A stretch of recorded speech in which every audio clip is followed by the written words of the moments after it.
Okay, so the topic name is the evolution of garbage collection algorithms in Java. But like I said, most of these concepts are actually used in multiple languages. So apart from Python, which has its own way of dealing with garbage, these concepts are used by Go. These concepts are used by a lot of the other languages. In fact, some variations of Python also use the algorithms that we are going to be talking about. Okay. The agenda of this talk is that you understand what garbage collection is, what these algorithms do. So in case you have some sort of an issue that you're dealing with in production, you should be able to reason your way out, thinking about why did the garbage collection algorithm take too much time, or how can I optimize my process so that I am nice to the garbage collector, which is always running in the background. It's like a big brother. They know you where you are, and they're always in the background. So also, while talking about this, we are going to be thinking about what are the problems that are faced by a garbage collector and how they are solved. And then finally, the GC evolution. This is specific to Java, but we'll try to make it as generic as possible. Okay, who am I? I am the founder of Interview Ready. I have been working with Java for the past 8 years. So I like the language quite a bit. In fact, most of the content that I've created on YouTube, when it needs some sort of a program, I always code in Java. So that's the reason why I like working with Java. Also, in the companies that I've worked in, whether it's DirectI or Morgan Stanley, most of the code that I've written is in Java. Okay, the first problem with garbage collection. When you need to collect garbage, before that, you need to actually identify what garbage is. So there is one specific algorithm for this called the tricolor algorithm. You can think of this as a graph algorithm. Okay, there's 3 types of objects in your memory. One is objects that you're currently using. The second is objects that you're unsure of, whether using them or not using. And the third one is objects that you're not using at all. So useful, unsure, useless. Okay, and the way we find which objects are useless, which objects are garbage, is by traversing this graph by using a stack. So when you use a stack, it becomes a depth first search. Okay, so let's say our root node is A, and we have A in the stack. Then we find B because it has a link to A. So we are doing some sort of adjacency searching. C comes in. C does not have any outgoing edge. So C is marked as used. Okay, and similarly, we run through the entire stack. But you notice that at any point, we did not touch F and G. So the nodes which are not touched after the completion of the graph run are considered as garbage, which makes sense because if you can't point to it, you can't use it. If you can't use it, it's garbage. So get rid of it and you're freed up memory. Okay. There's a few problems with this approach. There's no problem with the approach, rather, there's a few problems with garbage collection in general. The first thing is when you're doing this, the program is not running. The program has stopped. The garbage collector comes, stops your program, finds out all the garbage, collects it, and while this is happening, all the requests that you're getting in your server are not being handled. Maybe you're running some sort of background process that's also stopped. Everything stops when the garbage collector runs, right? Because it needs its own space. If you are running your program while the garbage collector is running in parallel, maybe you make some extra pointers here, which makes this algorithm not work. You can think of some scenarios where you add a new object to a black object, and there might be a failure. So we'll look into that later in attempts to make it parallel. But so this is a slow process. The garbage is being collected, but we want to make it faster. So there's 3 ways to do this. The first one is to try to identify certain patterns in garbage collection itself. The idea of garbage collection is that you want to take only useless memory. So can you find where useless memory usually exists and optimize there? The second one is to split the graph into regions, right? This is what we do, whether it is sharding, whether it is taking a recursive approach, any kind of large problem is broken into sub-problems. That's a computer sciencey way of handling things. As you can see, the first one is a bit domain specific though. And the third one is run them in parallel. If you have the number of resources or threads, or if you can run things concurrently or in parallel, usually the process speeds up, latency goes down. While the garbage collector runs for 1 second, the next second you can actually respond to application requests and then again run the garbage collector. So you're time slicing and you're running things in concurrently. Does anyone have any questions till now? What we have done till now is just identified garbage and gotten rid of the white objects.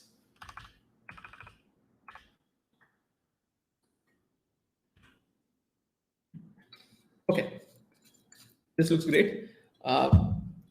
Let's go for step one. The easiest way, the greedy way, is to identify patterns and change our program according to what the reality is, right? We find places where we can optimize and then optimize only those places to get the maximum returns. What's one observation that we can have here when it comes to garbage collection? The fact is, just like human beings, if an object has stayed alive for some time, you can expect it to stay alive for a long time. If a person lives for 5 years, then the chance of them living till 70 is quite high. But if the person hasn't made it till 1 year, you're not sure. Okay, that's high infant mortality rate is one way to put it. It's the same thing with young objects. Usually a function needs some objects, the objects are created. After some time, the objects are collected, they're garbage.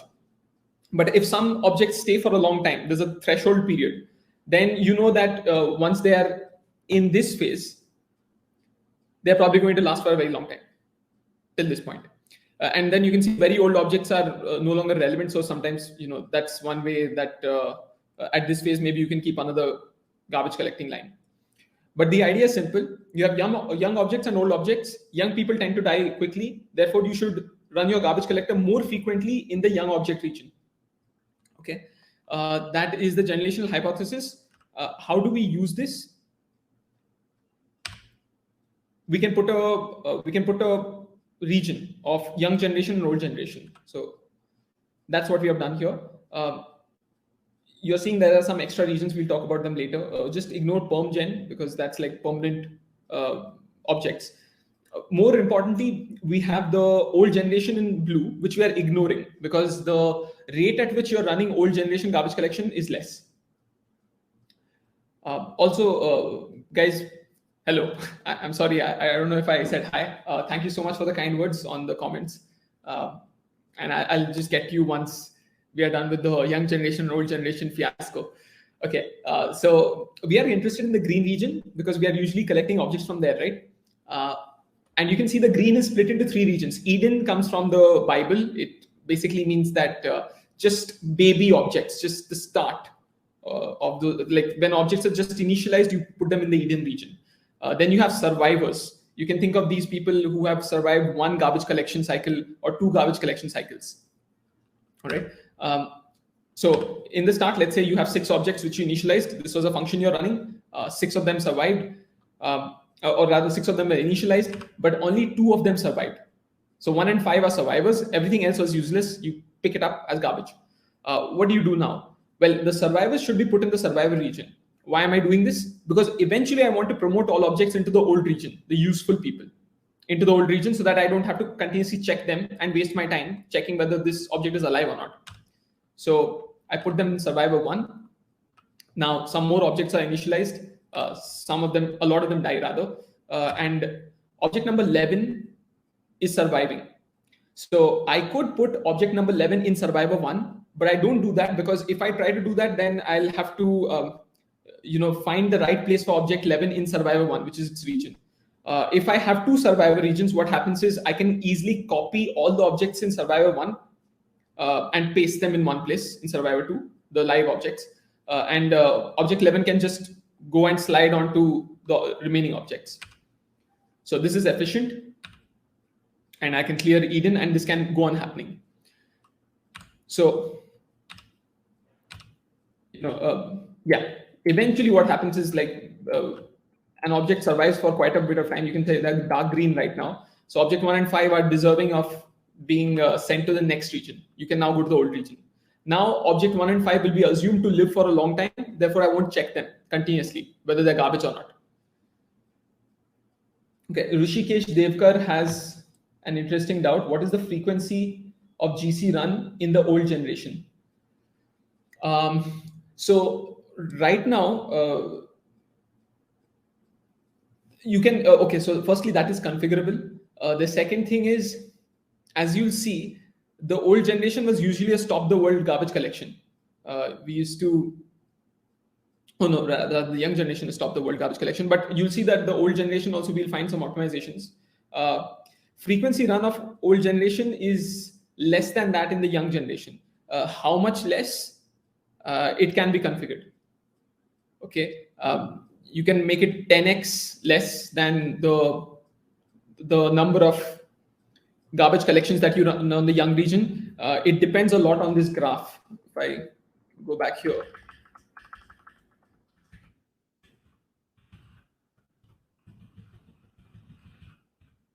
on this graph, so it's a standard value in Java, and I don't know the exact value.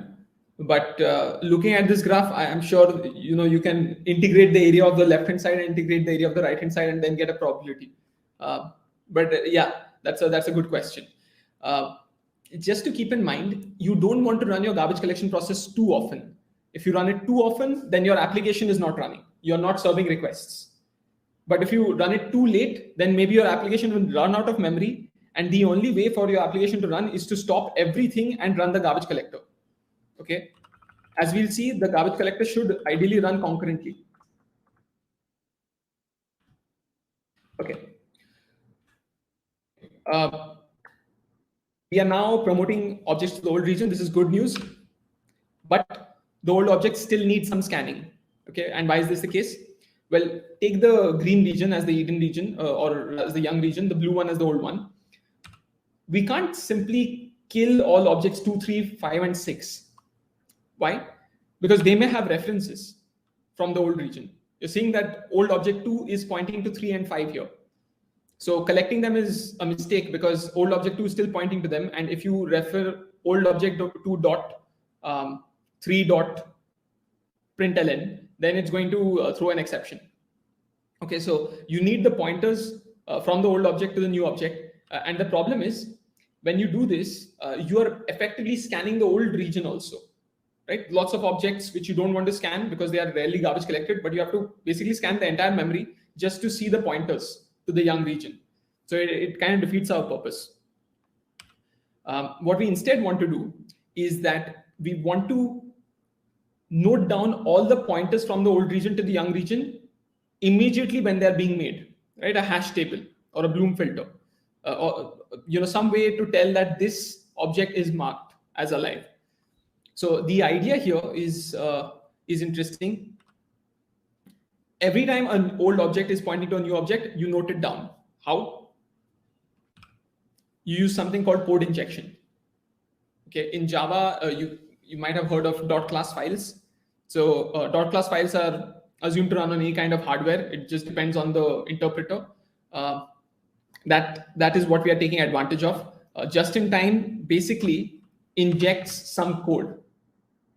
Every time you say that old object 2 is pointing to 3, the moment you say that, you're pointing to a young generation object, there is some code which runs a if check. If old object in old region and 3 in young region, then add code. What is that add code? Well, you go to the hash map and say that old object 2 is pointing to 3, therefore you cannot garbage collect it.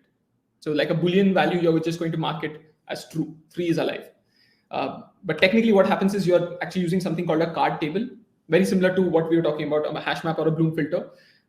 The card table says that old object 2 is an object that you have to look into.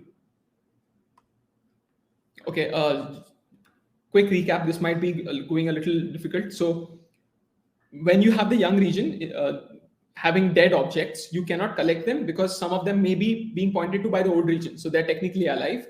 The old region now is split into regions, split into sections, and every section has a Boolean yes or no pointed to it. Okay, 1 or 0. If it is marked as 1, you have to go and check for pointers in the young region from there. So you're seeing 3 here is a section of the old region which has been marked as red. Means go through all the objects over there and check if there are pointers to the young region. The way we did this, the way we marked 3, is by actually having a write barrier. Okay. This is an interesting concept. Let me know if you guys have any doubts on that.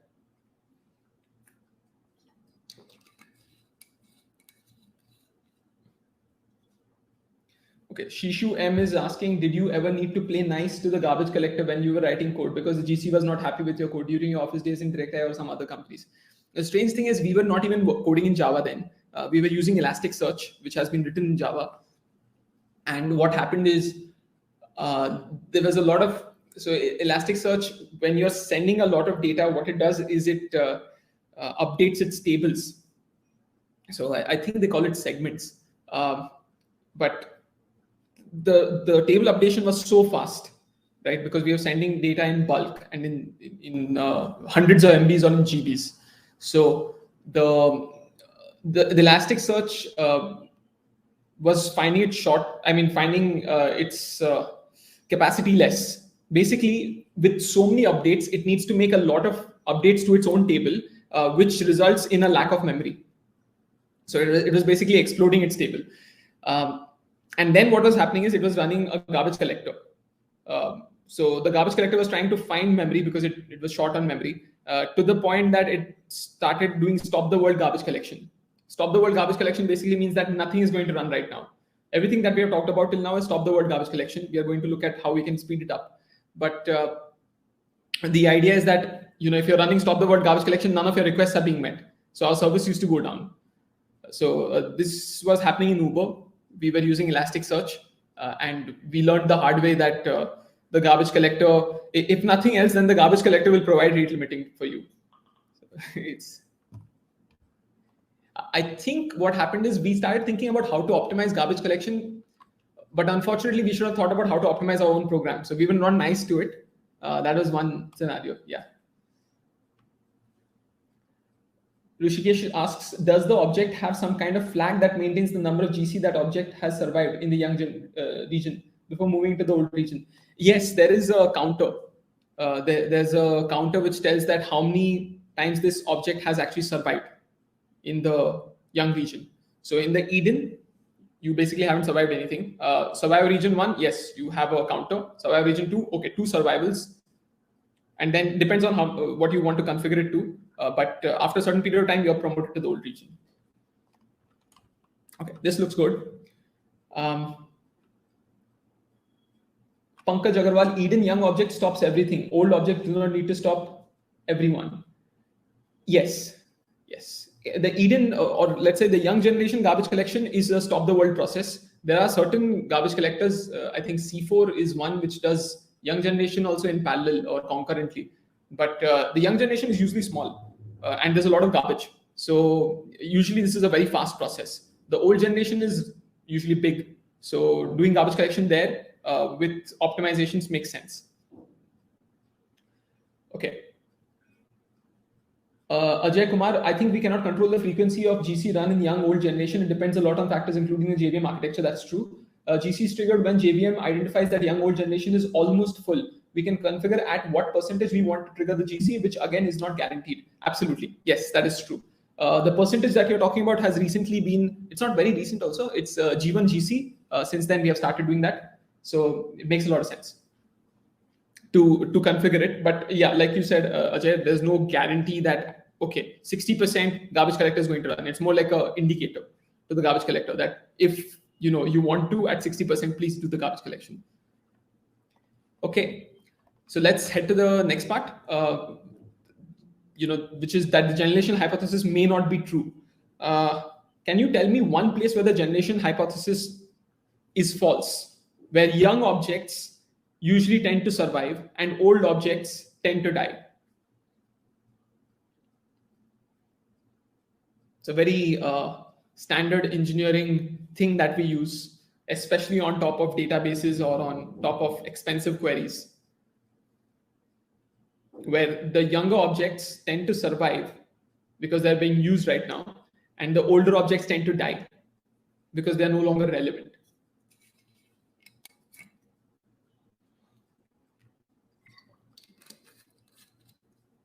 Any application that you can think about which does this? We usually, to speed queries up, to reduce network calls. Okay, I'll let you guys know. It's a cache. Okay, the cache is a place where you Yeah, LRU scenarios. Rishikesh, that's absolutely correct. So Avinaba also has it right. LRU is like least recently used, so it's one policy of a cache. But in a cache, usually there's something like an expiry time, which basically sets a cap. You can't get older than this. You're going to die at this point. So that's pretty weird for a young and old generation garbage collector. Okay. The second thing is that older generation objects tend to die actually really quickly in a cache because they are no longer relevant. So, well, the garbage collection hypothesis fails here. That's one example. The other thing is a queue where you have, let's say, a doubly linked list. So you have a front pointer. Some of these, let's say the 1, 2, 3 are old objects. So initially you push them. So it makes sense for them to go into the older region. Now 3 is pointing to 4. But let's say your front pointer went ahead, okay? And your front pointer is now pointing to 5. The problem is the old generation 3 object is pointing to 4.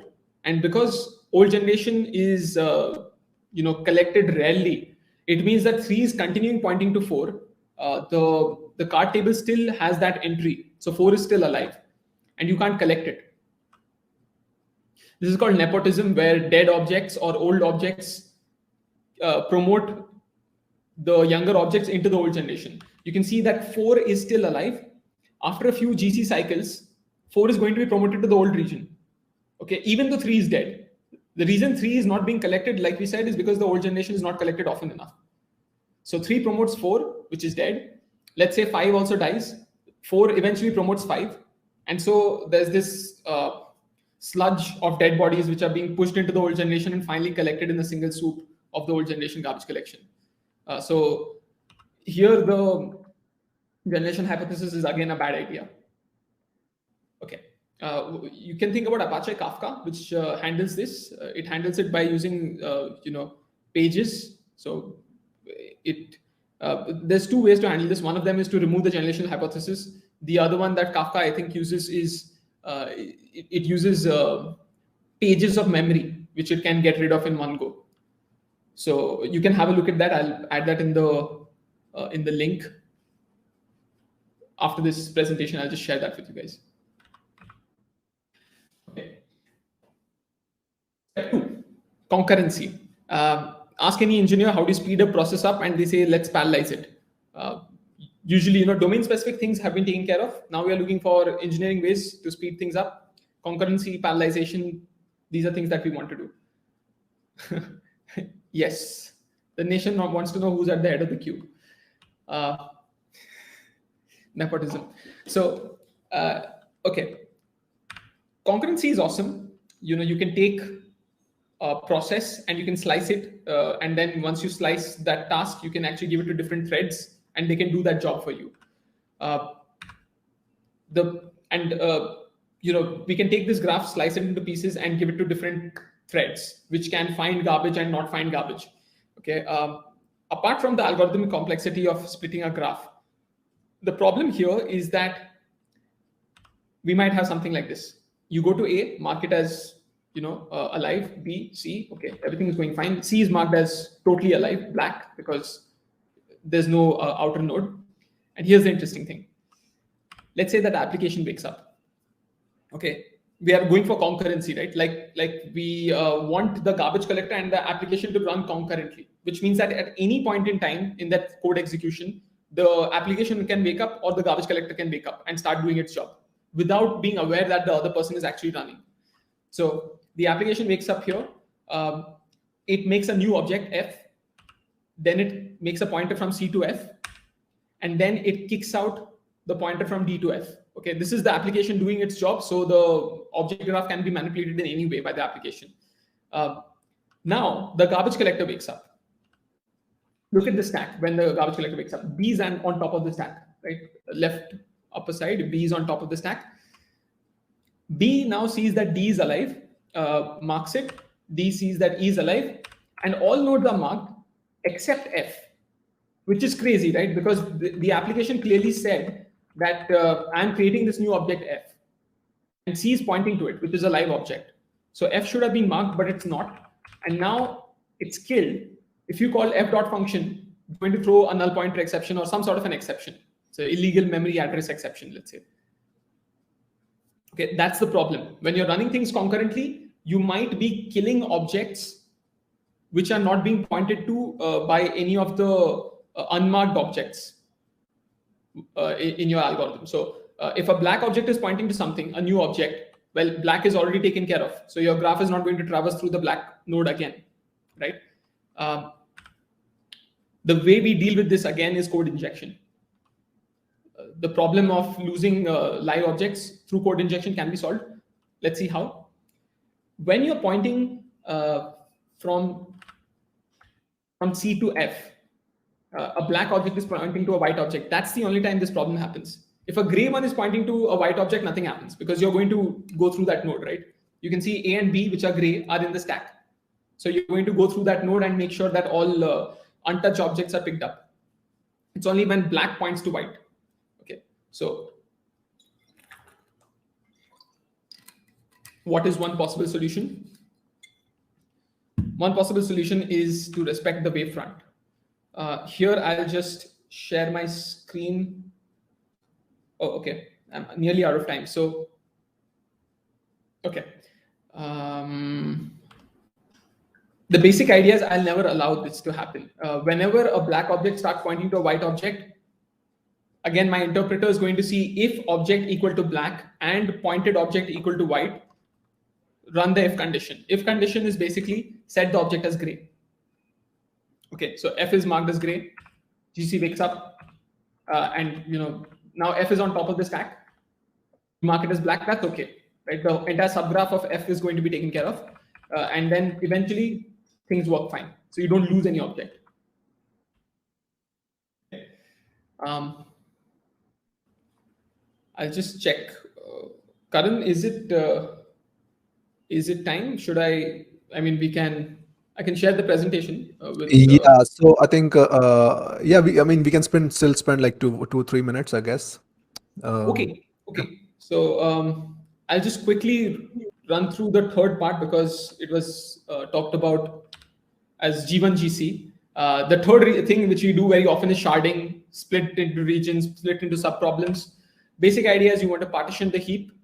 You want to mark regions as survivor or old region or young region. You want to remember the pointers with them. So I'll just show you an example which is easier. Look at that. Green is even, S is survivor, which is yellow, and O blue is old. Okay. The way this garbage collector works is it works region by region. It doesn't work on the entire on the entire memory, graph. It splits it into regions. Regions are converted to a single region. So here you can see 3 survivors and a few other old regions are being converted to a single old region. So some survivors are being promoted while some old regions are being compacted into a single old region. That's the general idea of the G1GC.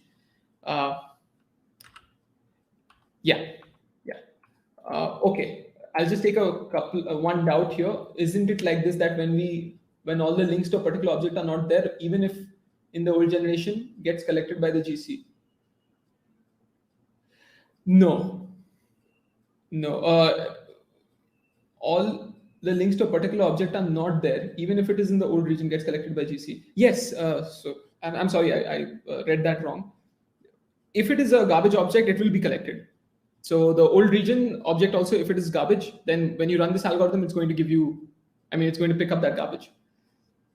On generation hypothesis, this JIT logic is added for concurrency. Yes, usually yes, but there are certain times when you want to add the JIT logic for simplicity also. Deepak Anand is asking, can we talk about G1GC? Yeah, okay, what are the benefits of G1GC? I'll tell you. One is that it's incremental. You don't need to run it through the entire memory graph. The other thing is that garbage collection can happen concurrently, which is awesome. And it's easier, so to speak, because it's split into regions. And it also has some advantages like compaction, right? It's taking a lot of regions and compacting it into a single region. So you know where the garbage or the objects are. Okay. The only thing remaining is actually to making that compaction process concurrent. Cool. So those are the 3 garbage collectors we have talked about. The first one was simple garbage collector. It's basically, it's not even concurrent, right? It's a basic garbage collector, mark and sweep. The second one is concurrent garbage collector, concurrent mark and sweep, which is here, allows concurrency. The third one is Gmgc, which is pretty good. But there's a newer garbage collector called Shenandoah or ZJC. Those are two different garbage collectors actually, but they are also pretty fast, low latency, slightly lower throughput also, unfortunately, but that's a trade-off. From Java, can you give how object can land to old generation objects? Yeah, like we said, if it survives for a few cycles of garbage collection cycles, promote it to the old region. That Pankaj Agarwal asked that question. The example that we said is, if you, let's say, have a object which survives for multiple GC cycles, let's say you create a static object. Although I think that will go in, that should be put in the old region, like regardless, because the static object is just there. Okay. Thank you, Rishikesh. Yeah, we can see like a great feedback from the questions and from the comments. Yeah, unfortunately, I'm sure we could stay for another hour watching you present this amazing content, but we have to move forward. So yeah, I would like to All right, thank then. you Thank you again. so much, Edson. Thank you, Karan. Thanks, Gaurav. Thank you Amazing for making session. this possible.